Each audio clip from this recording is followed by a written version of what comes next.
నమస్తే, welcome to I counter. నేను Murali.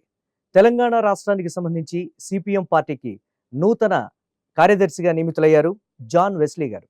CPM party Telangana రాష్ట్రంలో ఏ విధంగా ముందుకు వెళ్ళబోతోంది, ఎటువంటి కార్యాచరణతోటి పార్టీ ప్రజల్లోకి వెళ్ళబోతోంది, గతంలో చేసినట్లుగా ఉద్యమాల ఊపుతోటి మళ్ళీ అదే విధంగా ప్రజల్లోకి వెళ్ళబోతోందా?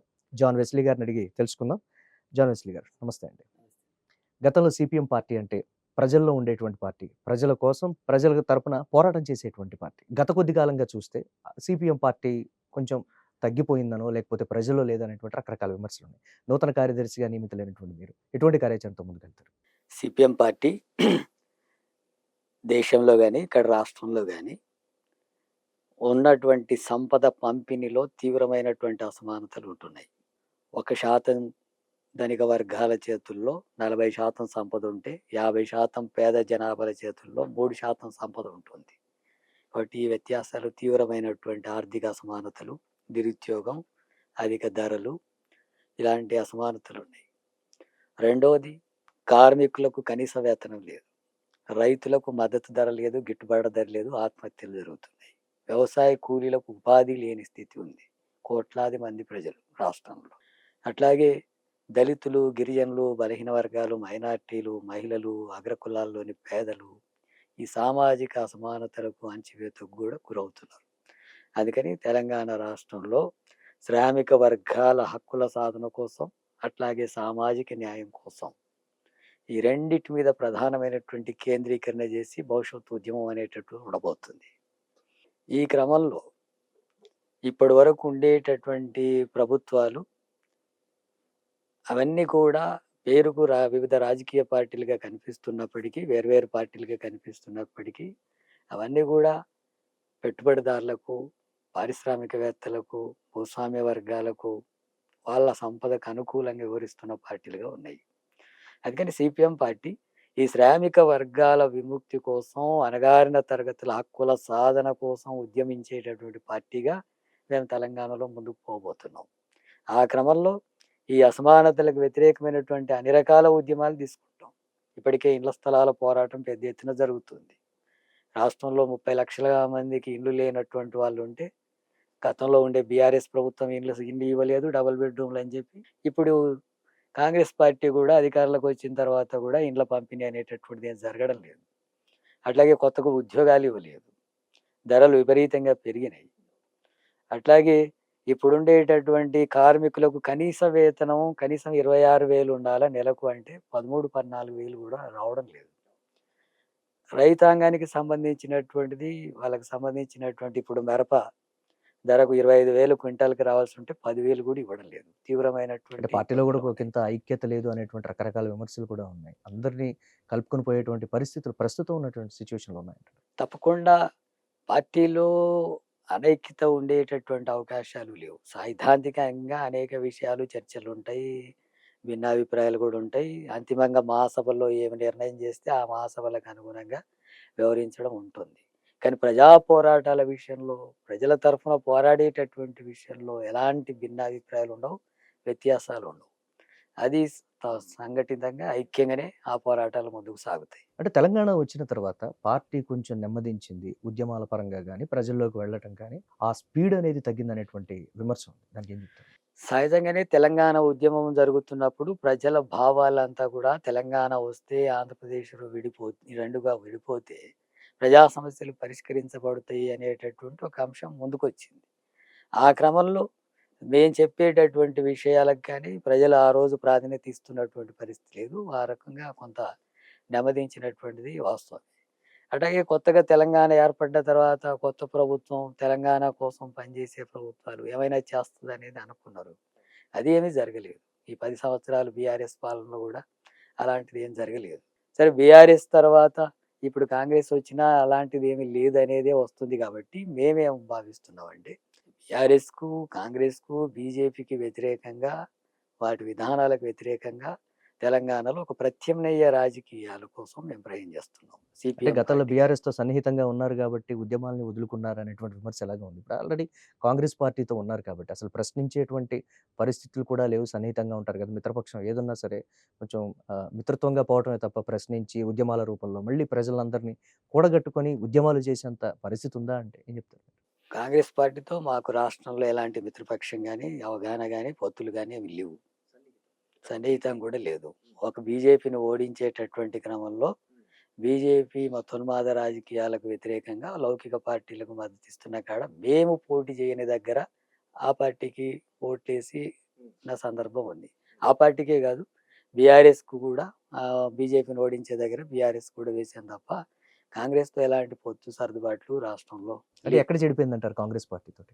కాంగ్రెస్ పార్టీని కూడా మేము బీజేపీ పార్టీని ఎట్లయితే భూస్వామ్య వర్గాలకు నాయకత్వం ఇస్తున్న పాలక పార్టీ అని భావిస్తామో, మతోన్మాద పార్టీ అని భావిస్తామో, కాంగ్రెస్‌ని కూడా మేము అదే భావిస్తాం.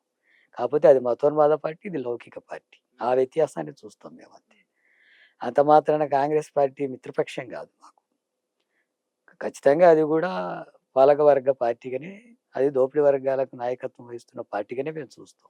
అయితే రాష్ట్రంలో ప్రజా సమస్యల మీద పోరాడేటటువంటి క్రమంలో లెఫ్ట్ పార్టీలు, అట్లాగే సామాజిక న్యాయం కోరేటటువంటి శక్తులు వీళ్ళని కలుపుకొని ముందుకు పోవాలనేటటువంటి ప్రయత్నం ఉంటుంది. ఆ రూపంలోనే తెలంగాణలో మేము ముందుకు సాగుతాం. అంటే కమ్యూనిస్ట్ పార్టీలంటే ముందుగా గుర్తొచ్చేది పోడు భూముల సమస్యల అవును. పరిష్కారం కోసం ఎప్పుడు కూడా పోరాడుతూ ఉంటుంది కమ్యూనిస్ట్ పార్టీలు అనేటువంటిది. భద్రాచలం నుంచి ఆదిలాబాద్ వరకు చూసుకుంటే పోడు భూముల సమస్య బలంగా ఉన్నటువంటి పరిస్థితి. అంటే ఏజెన్సీలో కమ్యూనిస్టులు బలంగా ఉన్నారు. ఇప్పుడు సిపిఎం పార్టీ దానికి సంబంధించి పోడు భూముల సమస్య మీద ఎటువంటి వైఖరితో ముందుకెళ్తుంది?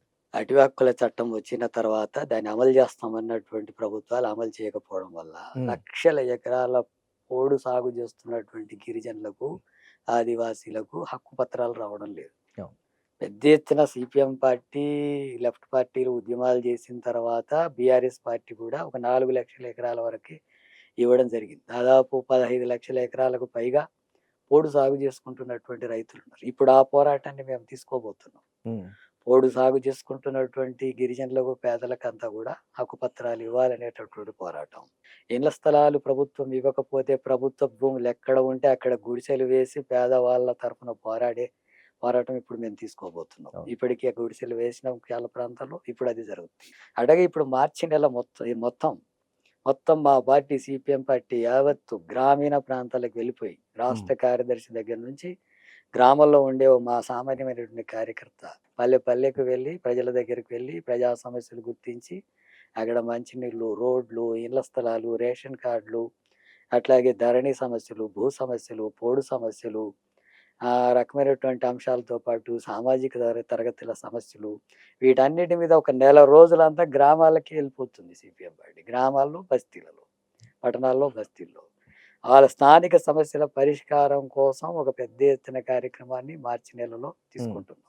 అంటే ఎర్ర జెండా ఎత్తినటువంటి ప్రతి కార్యకర్తలో ఉన్నటువంటి ఒక ఆశ గావచ్చు, లేకపోతే ఇలా జరిగితే బావుంటుందనేటువంటి మాట. ఉభయ కమ్యూనిస్టులు ఎందుకు కలవడం లేదు? కలిసి ముందుకు సాగితే అసలు మహోద్ధృత రూపంలో ప్రజా సమస్యల మీద పోరాటం గావచ్చు, లేకపోతే పార్టీకి పూర్వ వైభవం కావచ్చు, అసలైనటువంటి కమ్యూనిస్టు భావజాలం అనేది దేశవ్యాప్తంగా ఎర్ర జెండా మళ్ళీ రెపరెపలాడుతుందనేటువంటి మాట. ఎందుకు ఆ గ్యాప్ అంటారు? సిపిఐ, సిపిఎం వాటి మధ్యలో ఉండేటటువంటి సైద్ధాంతిక అంశాల మీద చర్చించి వాటిని భవిష్యత్తులో ఐక్యం కావాలనేటటువంటి ఉద్దేశం సిపిఎంకి ఉంది, సిపిఐకి కూడా ఉంది. అలాంటి చర్చలు కూడా గతంలో జరుగుతూ వస్తూ ఉన్నాయి. కానీ ఒకేసారి సైద్ధాంతిక అంశాల మీద ఒక క్లారిటీ వచ్చి, ఒక స్పష్టత వచ్చిన తర్వాత ఐక్యం కావడం అనేటటువంటి అంశం ముందుకొస్తుంది. అందుకని మేము ఇప్పుడు భావిస్తున్నది ఏంటంటే, ఆ ప్రాసెస్ కొనసాగిస్తూనే ముందు సమస్యల మీద కలిసి పనిచేద్దాం. ప్రజా సమస్యల మీద లెఫ్ట్ పార్టీలంతా, ఒక సిపిఐ, సిపిఎంఏ కాదు, ఎంఎల్ పార్టీలు ఉన్నాయి, ఇతర మిగతా ప్రజల కోసం పనిచేస్తున్నటువంటి విప్లవ పార్టీలు ఉన్నాయి. ప్రజా సమస్యల మీద ముందు కలిసి పనిచేద్దాం. ఆ కలిసి పనిచేసేటట్టి క్రమంలో సైద్ధాంతికంగా ఉండే విభేదాలను కూడా పరిష్కరించుకొని, ఆ రకంగా ఐక్యమయ్యేటటువంటి అంశం కూడా సాధ్యమవుతుంది.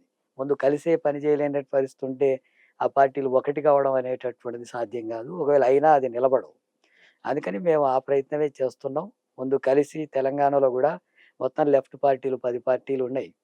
ప్రజా సమస్యల మీద కలిసి పనిచేయడానికి చర్చలు జరుగుతున్నాయి.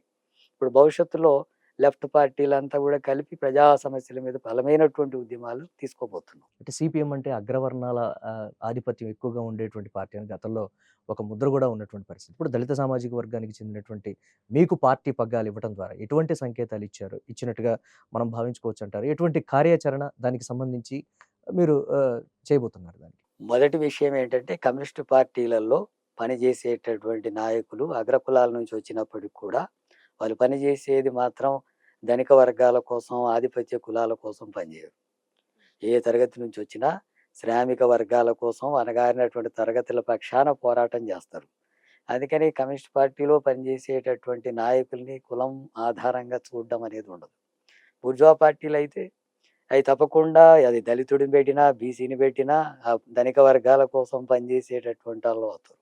దీనికి దానిలోకి ఆ వ్యత్యాసం ఉంది. అట్లా కమ్యూనిస్ట్ పార్టీలను అటు చూడకూడదు ఒకటి. రెండవది ఈ సామాజిక తరగతుల నుంచి కూడా నాయకత్వం బాధ్యతలకు రావడం అనేది సహజంగానే ప్రజల్లో ఒక సానుకూలమైనటువంటి చర్చ ఉంది. కమ్యూనిస్ట్ పార్టీ ఆ ప్రయత్నం ప్రత్యేకంగా కృషి చేయడం వల్లనే ఇది సాధ్యమవుతుంది. కమ్యూనిస్ట్ పార్టీలో కూడా దళితుల నుంచి, గిరిజనుల నుంచి, మహిళల నుంచి నాయకత్వాన్ని అభివృద్ధి చేసేటటువంటి ప్రయత్నం పార్టీ పరంగా చేస్తుంది.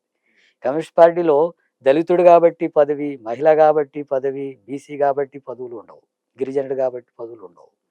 ఆ సైద్ధాంతిక స్థాయిని పెంచుకొని ఆ రూపంలో నాయకత్వ స్థానాల్లోకి రావాల్సి ఉంటుంది. అది ఉట్టిగా రాదు కాబట్టి ప్రత్యేకంగా పార్టీ నాయకత్వం ఈ ఐడియాలజీని పెంచడంతో పాటు ఒక నాయకత్వ స్థాయికి ఎదిగేటట్టుగా కమ్యూనిస్ట్ సిపిఎం పార్టీ పర్టికులర్గా దేశవ్యాప్తంగా కృషి చేస్తుంది.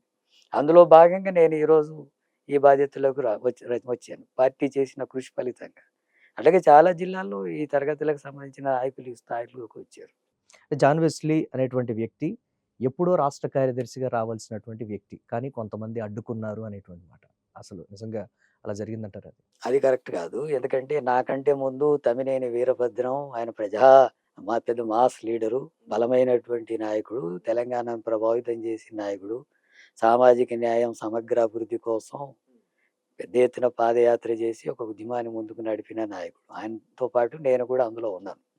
అంతకు ముందు పోల్చుకొని చూస్తే బివి రాఘవులు గారు సైద్ధాంతికంగాని, ప్రజా పోరాటాల్లో కానీ, ప్రపంచ బ్యాంకు విధానాలకు వ్యతిరేకంగా, సామాజిక న్యాయానికి వ్యతిరేకంగా ప్రతిఘటనోద్యమాలు, విద్యుత్ ఉద్యమాలు నడిపి అట్లాంటి పోరాటాలు నడిపినటువంటి నాయకులు. వాళ్ళను కాదని నేను వచ్చినటువంటి స్థాయి నాకు ముందు ఉంది అనేది అది కరెక్ట్ కాదు. ఆ రోజులు వాళ్ళున్న స్థాయిలో వాళ్ళే అర్హులైనటువంటి నాయకులు కాబట్టి పార్టీ వాళ్ళని ఎన్నుకున్నది. ప్రజా సమస్యల మీద కావచ్చు, లేకపోతే పార్టీ పరంగా కావచ్చు, జాన్ వెస్లీ ముందు ఉన్నటువంటి సవాళ్ళు ఏంటి అసలు? ఇక్కడ ఉండేటటువంటి దాంట్లో చూసినప్పుడు గ్రామీణ ప్రాంతాల్లో పనిచేసేటటువంటి వ్యవసాయ కార్మికులు, వ్యవసాయేతర కార్మికులుగా పనిచేస్తున్న వాళ్ళు ఉన్నారు. కోట్ల మంది ఉన్నారు. వాళ్ళ సమస్యల్ని పరిష్కరించడం కోసం మేము ప్రధానంగా కేంద్రీకరిస్తాం. అట్లాగే అసంఘటిత కార్మికులు కూడా పెద్ద సంఖ్యలో ఉన్నారు. కనీస వేతనం కూడా అమలు జరగక, హక్కులు అమలు జరగక ఉన్నటువంటి వాళ్ళు కూడా ఉన్నారు. వాళ్ళ గురించి ప్రభుత్వాలు పట్టించుకునే పరిస్థితి లేదు. వాళ్ళ సమస్యల మీద పోరాడతాం. అట్లాగే కౌలు రైతులు, చిన్న రైతులు, పేద రైతులు, రైతాంగం ఆ సమస్యల మీద పోరాడుతుంది. అట్లాగే ఈ ప్రపంచంలో ఎక్కడ లేని కుల వ్యవస్థ భారతదేశంలో ఉంది. తెలంగాణలో కూడా దాని ప్రభావం ఉంది. అందుకని మేము సామాజిక న్యాయం కోసం పనిచేయడం అంటే అర్థం ఫలానా ఒక కులమే సామాజిక న్యాయం సాధించమంటే సాధ్యం కాదు. ఏ కులంలో పుట్టినా సరే ఈ కుల అసమానతలు ఉండకూడదని భావించేటటువంటి శక్తులంతా కూడా కలుపుకొని ఈ దళితులు, గిరిజనులు, బలహీన వర్గాల, మైనార్టీల మీద జరుగుతున్న అణచివేత, మహిళల మీద జరుగుతున్న అణచివేతకు వ్యతిరేకంగా ఆ పోరాటాన్ని కూడా ఉధృతం చేస్తాం. ఒకవైపు శ్రామిక వర్గాల విముక్తి కోసం రైతులు, కూలీలు, కార్మికుల కోసం పోరాటాలని నడుపుతాం. మరోవైపు సామాజిక న్యాయం కోసం కూడా పోరాటం జరగాలి కాబట్టి దళితులు, గిరిజనులు, బలహీన వర్గాలు, మహిళల హక్కుల కోసం పోరాటం చేస్తాం. ఈ రెండిటిని కలిపి ఒక బలమైనటువంటి ఒక ప్రత్యామ్నాయ రాజకీయాల ద్వారా మేము ముందుకు సాగాలనుకుంటున్నాం. ఉదాహరణకు ఇప్పుడు ఉండేటటువంటి పాలకులు విద్యనంతా కూడా ప్రైవేట్ పరం అంటున్నారు. మేము విద్య ఉచితంగా ఉండాలంటున్నాం. అలాగే వైద్యం వాళ్ళు వ్యాపారంగా మార్చారు. మేము వైద్యం ప్రజలకు ఉచితంగానే ఉండాలంటాం. దానికోసం పోరాడతాం. నిరుద్యోగ సమస్య పెరుగుతుంది ఇప్పుడు ఉన్నటువంటి విధానాల ఫలితంగా. మేము నిరుద్యోగ పరిష్కార మార్గాల్ని ప్రజల ముందు ఉంచుతాం. అట్లాగే కూలీ, భూమి సమస్యలు ఉన్నాయి. వాటిని అంతా కూడా ఇప్పుడున్న భూముల్ని లాక్కుంటున్నటువంటి ధోరణి ఇప్పుడున్నటువంటి పాలకులు చేస్తున్నారు. పేద ప్రజల భూమి హక్కుల కోసం, ఇళ్ల స్థలాల కోసం ఆ పోరాటాన్ని కొనసాగిస్తాం. రైతులకు గిట్టుబాటు ధర లేకుండా ఆత్మహత్యలు జరిగే విధానాలని అనుసరిస్తుంది. ఆ వ్యవసాయ రంగాన్ని కార్పొరేట్ సంస్థలకు అప్పగిచ్చి రైతుల భూములంతా కాజేసే విధానాలు ఇప్పుడు వస్తున్నాయి, చట్టాలు వస్తున్నాయి. వాటికి వ్యతిరేకంగా రైతుల హక్కుల కోసం, వాళ్ళ ప్రయోజనాల కోసం పనిచేస్తాం. కార్మికుల కనీస వేతనం కోసం ఇలాంటి పద్ధతుల్లో ఒక ప్రత్యామ్నాయ రాజకీయంతో సో ఇది రకాల సమస్యల పోరాడతాం. మీద మీరు ఒక ప్రణాళిక అనేది సిద్ధం చేసుకున్నారు. అది పార్టీ పరమైనటువంటి పోరాటాలుగే కానీ, ప్రజా పోరాటంగా దాన్ని మలిచేటువంటి పరిస్థితులు గాని, ప్రజల నుంచి ఆ స్థాయిలో మద్దతు గాని, ఇప్పుడున్నటువంటి పరిస్థితుల్లో సిపిఎం పార్టీకి ఉందంటే ఏం చెప్తారు? తప్పకుండా ఉంటుంది. ఎందుకంటే ఈ అసమానతలకు వ్యతిరేకంగా ప్రజల్లో కదలిక ఉంది. మేము ప్రజా ఉద్యమాలు చేసినప్పుడు వేల మంది కదిలొస్తున్న మాట వాస్తవం. కానీ మాకు ఓట్లేయడంలో, సీట్లు రావడంలో మేము ఆ రకంగా రాలేకపోతున్నాం. కానీ ప్రజా ఉద్యమాల్లో వేల మందిని కదిలిస్తాం. కాంగ్రెస్ పార్టో, బీజేపీ పార్టో, బీఆర్ఎస్ పార్టో డబ్బులు ఖర్చు పెట్టకుండా వాళ్ళ మందిని కదిలించమనండి మాతో పాటు. మేము ఏ డబ్బులు ఖర్చు లేకుండా వేల మందిని సమీకరిస్తాం ఈ రోజుకి కూడా. అయితే మా జనం వెనకాల వచ్చినటువంటి వాళ్ళను మాకు ఓట్లేయమంటే ఓట్లేసే పరిస్థితి లేదు. అది బూర్జువా పార్టీల యొక్క భ్రమలు, మాయమాటలు, కులము, మతము ఇవన్నిటిని ఉపయోగించి ప్రజలను మోసపెడుతున్నారు. అందుకని మేము ఇప్పుడు ప్రత్యేకంగా కృషి చేయాల్సింది ఏదంటే ఆ ప్రజల్ని రాజకీయ చైతన్యం కూడా చేయాలి. పోరాటాల్లోకి రావడమే కాదు. ఒక రాజకీయ చైతన్యం, ప్రత్యామ్నాయ రాజకీయాలు. ఈ శ్రామిక వర్గాల కోసం కమ్యూనిస్టులు ఉన్నారు, సిపిఎం పార్టీ ఉంది. దీని ద్వారా మా విముక్తి జరుగుతది. పాలకులు వాళ్ళు కాదు, శ్రామిక వర్గాలే పాలకులుగా మారాలా అని చైతన్యాన్ని మేము ఎక్కించడంలో మా వైఫల్యం ఉంది. ఆ వైఫల్యం నుంచి ఇప్పుడు బయటపడాలనే మేము ప్రయత్నం చేస్తున్నాం. భవిష్యత్తులో ఆ ప్రయత్నం అనేది రాష్ట్రంలో జరుగుతుంది. అందులో భాగంగానే ఇప్పుడు రేపు భగత్ సింగ్ వర్ధంతి 23న రాబోతుంది. మొత్తం రాష్ట్రంలో గ్రామ గ్రామాన భగత్ సింగ్ వర్ధంతిని మతోన్మాదానికి వ్యతిరేకంగా, కుల వివక్షకు వ్యతిరేకంగా పెద్ద ఎత్తున చేయబోతున్నాం. ఆ అసలు రకంగా ప్రజలు యెస్. చైతన్యం చేయడానికి. యెస్. ఏదైనా పార్టీ అంటే ముందుగా చట్టసభల్లో ప్రాతినిధ్యం గురించే ముందు పార్టీలు మాట్లాడతారు. ఎప్పటినుంచో ఉన్నటువంటి కమ్యూనిస్ట్ పార్టీలు, గతంలో ఉన్నటువంటి సిపిఎం లీడర్లు నువ్వా నేనా అనేటువంటి పరిస్థితుల్లో ఉండేది. ఆ స్థాయిలో పోరాట పటిమ కావచ్చు, లేకపోతే అంత గట్టి పోటీనిచ్చినటువంటి లీడర్లు ఉన్నారు. చట్టసభల్లో కూడా బిల్లుల విషయంలో కూడా ఇరుకుని పెట్టినటువంటి, ప్రశ్నించేటువంటి పరిస్థితుల్లో కూడా ఉన్నటువంటి సిట్యుయేషన్స్ ఉన్నాయి. రాజకీయాల వైపు చూస్తున్నటువంటి యువతీ యువకులు కూడా కమ్యూనిస్ట్ పార్టీ వైపు ఎందుకు చూడటం లేదు? వారిని ఆకట్టుకోవటంలో కమ్యూనిస్ట్ పార్టీలు సిపిఐ కావచ్చు, సిపిఎం కావచ్చు. సిపిఎం పార్టీ తరఫున ఎందుకు ఫెయిల్ అవుతున్నారు అని అంటే ఏం చెప్తారు? యువతను ఆకర్షించడంలో గాని, లేదా శాసనసభలో ప్రాతినిధ్యం విషయంలో గాని, ఆ రూపంలో కొంత వైఫల్యాలు ఉన్నమాట వాస్తవమే. అయితే కమ్యూనిస్టు ఉద్యమాలని ఓట్లు, సీట్ల ద్వారానే చూసేటట్టుగా ఉంటే, మేము కూడా వాటికే ప్రాధాన్యత ఇచ్చి రాజకీయాలు నడిపితే ఎప్పుడో అధికారంలోకి వచ్చి ఉండేవాళ్ళం. లేదా జ్యోతిబాసు ఏనాడో ప్రధాని కూడా అయ్యి ఉండేవాడు. అవకాశం వస్తే కూడా పక్కకు పెట్టి. ఆ రూపంలో కమ్యూనిస్ట్ పార్టీలు ఏదో ఒక సీట్లు 4 అసెంబ్లీలో, ఎమ్మెల్యేలో సీట్లు వస్తే ఏదో ప్రజలకు ఒరిగిపోతుందని మేము భావించడం లేదు. ప్రజలే తమ హక్కుల సాధన కోసం ఉద్యమించి ఒక రాజకీయ శక్తిగా మారడం ద్వారా అది విముక్తి సాధ్యమవుతుందని మేము నమ్ముతాం కాబట్టి, ఆ విషయాల్ని మేము అర్థం చేయించి ముందుకు నడిపే దాంట్లో ఇంకా మా శక్తి కొలది మేము ప్రయత్నం చేయాల్సి ఉంది. బూర్జువా పార్టీలు ఓట్లు, డబ్బులు, సీట్లు, మద్యం, మాయమాటలు, పార్టీల్ని చీల్చడం, నాయకుల్ని కొనుగోలు చేయడం, ఇలాంటి భావాల్ని, మత భావాల్ని, కుల భావాల్ని వీటన్నిటిని ఉపయోగించుకొని చేస్తున్నారు. వాటికి భిన్నంగా కమ్యూనిస్ట్ పార్టీలు ఉంటున్నాయి. అంటే ఇటువంటి క్రమంలో మేము శ్రామిక వర్గాలంతా ఐక్యం చేద్దాం అనేటటువంటిది మేము ముందుకు తీసుకొస్తుంటే, ఆ శ్రామిక వర్గాలనంతా కూడా మతం పేరుతో చీల్చే రాజకీయాలు, కులం పేరుతో చీల్చే రాజకీయాలు ఒకవైపు వస్తున్నాయి. దానివల్ల మేము అనుకున్నటువంటి ఫలితాలు సాధించలేకపోతున్నాం. వాస్తవానికి ఈ దేశంలో గాని, రాష్ట్రంలో గాని ప్రజల కోసం పోరాడినటువంటి చరిత్ర గాని, త్యాగాలు చేసినటువంటి చరిత్ర గాని, ప్రజల తరపున రాజీ లేకుండా పోరాడుతున్నటువంటి చరిత్ర సిపిఎం లేదా కమ్యూనిస్ట్ పార్టీలు తప్ప మిగతా వాటికి లేదు. అయినా సరే అలాంటి ప్రభావాలు వాటికి సంబంధించి వచ్చినప్పుడు వాటిని ఎదుర్కోవడంలో లేదా ప్రజల్ని ఆ చైతన్యం చేయడంలో మా బాధ్యత మరింత ఉంది. మరింత చేయాల్సి ఉంది. అట్లాగే యువత ఈరోజు యువతది పెట్టుబడిదారు సమాజం పెరిగిన కొద్దీ ఎలా మారుతుందంటే, సమాజం కోసం నేనేమైనా చేద్దామని భగత్ సింగ్ లాంటి ఆలోచనల కంటే నాకు ఏమొస్తుంది, నా ప్రయోజనం ఏంటి అనే భావం ఈరోజు పెట్టుబడిదారు సమాజం పెరుగుతుంది అది. దాని ఫలితంగా యూత్‌నంతా కూడా ఇప్పుడు అలాంటి ప్రభావాలు తీసుకొస్తున్నాయి. అయితే అది ఎంతకాలం ఉండదు. యువత తప్పకుండా ఈ సమాజాన్ని మార్చడం వైపు, సోషలిస్ట్ సమాజాన్ని నిర్మించడం కోసం యువత గ్యారెంటీగా ముందుకొస్తది. ఆ యువత మీద కేంద్రీకరించి పనిచేయడం కోసం మేము ఇప్పుడు ప్రత్యేకంగా తెలంగాణలో ఆ కృషి చేయబోతున్నాం. జాన్ వెస్లీ దళితుడు కాదు క్రైస్తవుడు అని విమర్శించేటువంటి వారికి మీరు ఏం చెప్తారు? ఈ దేశంలో దళితులు అంటరాని వాళ్ళుగా, కులం తక్కువ వాళ్ళుగా, ఊరికి దూరంగా, బడిలోకి రాకూడదని, గుడిలోకి రాకూడదని, చెప్పులేసుకొని తిరగకూడదని, సైకిళ్ళు తొక్కకూడదని, ఉమ్. ఊరికి దూరంగా ఉండాలని వెలివేసినటువంటి సమాజం వేల సంవత్సరాలుగా కొనసాగుతున్నటువంటిది. అలాంటి క్రమంలో నా కుటుంబం కూడా, నా తండ్రి, తల్లి కూడా అలాంటి అవమానాలే భరించినటువంటి వాళ్ళు.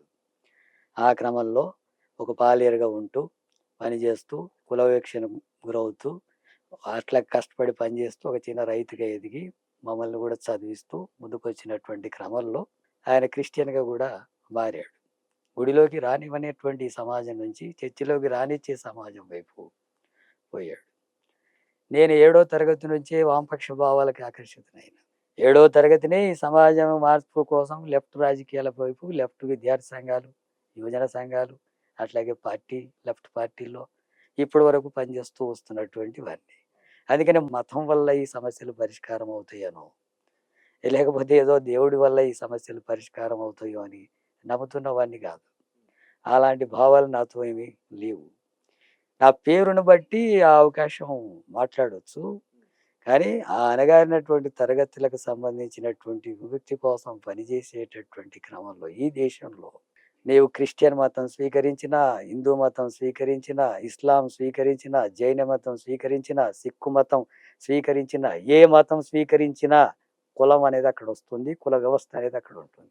సిక్కుల్లో కులాలుంటాయి, బౌద్ధంలో కులాలుంటాయి, హిందూ మతంలో కులాలుంటాయి, క్రిస్టియన్ మతంలో కులాలుంటాయి. మతం అనేదానికి, కులం అనేదానికి సంబంధం లేని విషయం. భారతదేశంలో కుల వ్యవస్థ అది ఒక పర్టిక్యులర్ ఇష్యూ. అందుకని సామాజికంగా అణచివేతకు గురవుతున్నటువంటి తరగతుల నుంచి రావడం జరిగింది.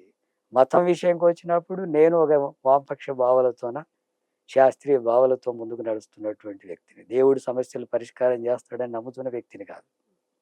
ప్రజలు మాత్రమే, అది కూడా శ్రామిక వర్గాల ఐక్యమయ్యి వాళ్ళే అధికారంలోకి వచ్చి తమ సమస్యను పరిష్కరించుకోవాలని, ఆ ప్రజల్ని చైతన్యవంతం చేయాలని నమ్మి పనిచేస్తున్నటువంటి వాడు. వాళ్ళు అనుకున్నంత మాత్రం దాని గురించి నేనేం పట్టించుకునే అవసరం లేదు. దాని గురించి వేరేగా భావిస్తున్నది కూడా లేదు. అయితే బీజేపీ రోజు రోజుకు దేశంలో బలపడుతున్నటువంటి పరిస్థితి, వామపక్ష లౌకిక పార్టీలు అనేవి బలహీనపడుతున్న ప్రస్తుత సిచ్యువేషన్. ఈ పరిస్థితుల్లో సిపిఎం పార్టీ నిజంగా ప్రజల్లోకి ఆ స్థాయిలో వెళ్ళి, సరే మీరు ఇందాక అన్నట్టు ఇతర పార్టీల విధి విధానాలు వేరు, కమ్యూనిస్ట్ పార్టీల విధి విధానాలు వేరు అనేటువంటి రీతిలో మీరు చెప్పారు. సో ఇప్పుడున్నటువంటి సిచ్యువేషన్లో మళ్ళీ తిరిగి పార్టీ పూర్వ వైభవాన్ని సంతరించుకొని నిజమైన అణిచివేతకు గురవుతున్నటువంటి వారు, అణగారినటువంటి వర్గాలకు చెందినటువంటి వారు కమ్యూనిస్టు పార్టీల వైపు చూసేటువంటి పరిస్థితులు ఉంటాయి. తప్పకుండా ఉంటాయి. ఎందుకంటే మీరు మొన్ననే పార్లమెంట్ ఎన్నికల సందర్భంగా చూస్తే కేంద్ర ప్రభుత్వంలో బీజేపీ ప్రభుత్వానికి వ్యతిరేకంగా లౌకిక పార్టీలన్నీ ఇండియా బ్లాక్గా మారి ఆ పార్టీకి సంబంధించి 300 సీట్లు వస్తాయన్న దానికి 240 సీట్లకి తగ్గించారు. సొంతగా మెజార్టీ రాలేదు. చంద్రబాబు నాయుడు, నితీష్ కుమార్ మద్దతు ఇవ్వకపోతే అది గవర్నమెంట్ లేదు. అంటే అలాంటి ఒక ప్రయత్నం చేసి బీజేపీని ఎదుర్కోవడానికి, దాన్ని గద్దె దించడానికి సిపిఎం పార్టీ కృషి చేసింది. అట్లాగే కేవలం గద్దె దించడం వరకే పరిమితం కాదు, దాని భావజాలమే ప్రజా వ్యతిరేకమైనటువంటిది. అందుకని ప్రజల్ని చైతన్యవంతం చేసే ప్రాసెస్లో భాగంగా లౌకిక శక్తులంతా కూడా మా ఒక్కరంగా బీజేపీని ఎదుర్కోగలిగినంత శక్తి దేశంలో, రాష్ట్రంలో లేదు. అందుకని మేము లౌకిక భావాలు కలిగినటువంటి శక్తులతో కలిసి దాన్ని వ్యతిరేకించే ప్రయత్నం చేస్తాం. అట్లాగే లౌకిక పార్టీలే అయినా సరే అది శ్రామిక వర్గాలకు వ్యతిరేకమైనటువంటి విషయాలు ఉన్నప్పుడు ఆ పార్టీలతో కూడా ప్రజా సమస్యల మీద పోరాడి మా ప్రత్యామ్నాయ రాజకీయాల కోసం నిలబడుతూ మేము మా బలాన్ని పెంచుకుంటూ, వామపక్షాల బలాన్ని పెంచుకుంటూ, మతోన్మాద రాజకీయాలకు వ్యతిరేకంగా మాత్రం లౌకిక శక్తులను బలపరుచుకుంటూ ముందుకు సాగుతాం. ఆ క్రమంలో పార్టీ బలపడుతుందా లేదా? తప్పకుండా బలపడుతుంది. ఈ దేశంలో 1% ఉండేటటువంటి కార్పొరేట్ శక్తుల చేతుల్లో 40% సంపద వాళ్ళ దగ్గర పోగై ఉంది. 50% ఉండే పేదల చేతుల్లో 3% ఉంది. అంటే ఇంత తీవ్రమైన అసమానతలు ఉన్నాయి. పేదవాడికి రోజుకు 300-400 రాకపోతే కార్పొరేట్ సంస్థలు ఉండేటటువంటి అదాని, అంబానీ లాంటి వాళ్ళకు 1600 కోట్లు ఉండే ఒకరోజు. ఇటువంటి సంపద అక్కడ పోగయి ఇక్కడ సంపద పంపిణీ జరిగినప్పుడు ఇది అనివార్యంగా ప్రజలు తిరగబడి పోరాడతారు. మీరు శ్రీలంక చూసుకుంటే, శ్రీలంకలో చాలా పెద్ద ఎత్తున కమ్యూనిస్ట్ పార్టీ ఉద్యమం కూడా పోరాడి చాలా వరకు విఫలమయ్యి సాధ్యం కాలేదని ప్రజలుగా ఇది ఏం చేయలేదని భావిస్తున్నటువంటి క్రమంలో పోయిన ఎన్నికల్లో అక్కడ ఉండే కమ్యూనిస్ట్ పార్టీకి 3% ఓట్లు కూడా రాలేదు. కానీ ఇప్పుడు ఆ క్రమంలో ప్రజలు ఒక్కసారి ముందుకు వస్తే, చైతన్యం అయ్యి పోరాటంలోకి వస్తే ఏకంగా 70% ఓట్లు వచ్చినాయి. పార్లమెంటే మెజార్టీ వచ్చింది. అధ్యక్షుడే కమ్యూనిస్ట్ పార్టీ అధ్యక్షుడయ్యాడు. అందుకని కమ్యూనిస్ట్ పార్టీల బలాలు పెరగడం అనే దాన్ని ప్రజలు కదలిక వస్తే అవి కొన్ని సంవత్సరాల్లోనే 2-3 సంవత్సరాల్లోనే అది బలమైనటువంటి శక్తిగా మారే అవకాశం ఉంటుంది. అటువంటి పరిస్థితులు భారతదేశంలో ఉన్నాయి. అలాంటి అసమానతలు ఉన్నాయి. ఆ అసమానతలకు వ్యతిరేకంగా ప్రజలు తిరగబడేటటువంటి పరిస్థితులు కూడా ఉన్నాయి. అలాంటి ఉద్యమాలను మేము ముందుకు తీసుకెళ్తాం తప్పకుండా. కుల విమోచన పోరాట సమితి పేరుతో పెద్ద ఉద్యమాన్ని నడిపినటువంటి చరిత్ర ఉంది మీకు. ఇప్పుడు ఒక జాతీయ పార్టీ పగ్గాలు కూడా చేపట్టారు. సో, ఏ విధంగా ముందుకు వెళ్ళేటువంటి అవకాశం ఉంటుంది? మీ అనుభవాన్నంతా రంగరించి ప్రస్తుతం ఉన్నటువంటి సిట్యుయేషన్‌లో కార్యకర్తల్లో కావచ్చు, లేకపోతే ఉన్నటువంటి ద్వితీయ శ్రేణి నాయకులు కావచ్చు, ఆయా జిల్లాల్లో కూడా ఇప్పటికీ కమ్యూనిస్ట్ పార్టీ అంటే ఎంతో అభిమానంతో ఉన్నటువంటి నాయకులు కావచ్చు. వాళ్ళందరినీ కూడదీసుకొని ఏ విధంగా ఫైనల్‌గా ముందుకు వెళ్ళేటువంటి అవకాశం? ఈ తెలంగాణ రాష్ట్రంలో భూమి కోసం, భుక్తి కోసం, విముక్తి కోసం తెలంగాణ సాయుధ పోరాటం నడిపినటువంటి గడ్డ ఇది. ఈ తెలంగాణలో కమ్యూనిస్టుల రక్తం తడవనటువంటి నేల లేదు. ఇప్పటికీ ప్రజల్లో కమ్యూనిస్టులంటే సానుకూలమైన భావం గానీ, ఆ పార్టీల పట్ల ఆదరణ గానీ, ఆ పార్టీలు ముందుకొస్తే దాని వెనకాల నిలబడాలి అనేటటువంటిది, అది పేదల కోసం అనే భావం తెలంగాణలో బలంగా ఉంది. ఆ భావాన్ని ఆ పోరాటాల ద్వారా మేము బయటకు తీసుకొచ్చి మేము బలపడేటటువంటి ప్రయత్నం చేస్తాం. అందుకనే మా పోరాటాలు ఇక ముందు పూర్తిగా స్థానిక అంశాల మీద ఉంటుంది. గ్రామ స్థాయిలో, మండల స్థాయిలో, పట్టణ స్థాయిలో, బస్తీ స్థాయిలో ప్రధానంగా మా బలాన్ని పెంచుకోవడానికి కావాల్సినటువంటి పోరాటాలు చేస్తాం. ఆ క్రమంలో అనేక రకాల కలిసొచ్చే శక్తులంతా కూడా కలుపుకొని ఐక్య వేదికల ద్వారా సామాజిక న్యాయం కోసం కానీ, విద్య కోసం కానీ, నిరుద్యోగ సమస్య పరిష్కారం కోసం కానీ, కార్మికుల హక్కుల సాధన కోసం మేమొక్కరమే కాకుండా కలిసి వచ్చే శక్తులంతా సంఘటితం చేసి అనేక వేదికల ద్వారా ఒక బలమైనటువంటి పోరాటాలని మేము తీసుకెళ్ళాలని చెప్పి భావిస్తున్నాం. అలాంటి ఉద్యమాలు జరుగుతాయి. అట్లాగే సామాజిక న్యాయం కోరేటటువంటి శక్తులు, ఎస్సీలు, ఎస్టీ, బీసీ సంఘాలు ఉన్నాయి. సామాజిక న్యాయం కోసం పనిచేసే సంఘాలు ఉన్నాయి. ఈ విడివిడిగా పోరాడితే పరిష్కారం జరగదు. సంఘటితంగా ముందుకు రావడం వల్ల ఒక బలమైనటువంటి సామాజిక న్యాయ పోరాటాలు కూడా జరుగుతాయి. అందుకని ఆ పోరాటాలను కూడా మేము ముందుకు తీసుకెళ్తాం తెలంగాణలో. అది గ్రామ స్థాయిలో, మండల స్థాయిలో, పట్టణాల్లో, బస్తీల స్థాయిలో ఈ అంశాలు ముందుకు తీసుకెళ్లే ప్రాసెస్ ఇప్పుడే ప్రారంభించాం. నేను ఇంతకుముందే చెప్పినట్టుగా మార్చి నెలంతా మా పార్టీ యంత్రాంగంలో పూర్తిగా ఉంటుంది. ఏప్రిల్ నెలలో మా అఖిల భారత మహాసభలు ఉన్నాయి. అఖిల భారత మహాసభల్లో మా రాజకీయ విధానం కూడా స్పష్టంగా రూపుదిద్దుకోవడం జరుగుతుంది.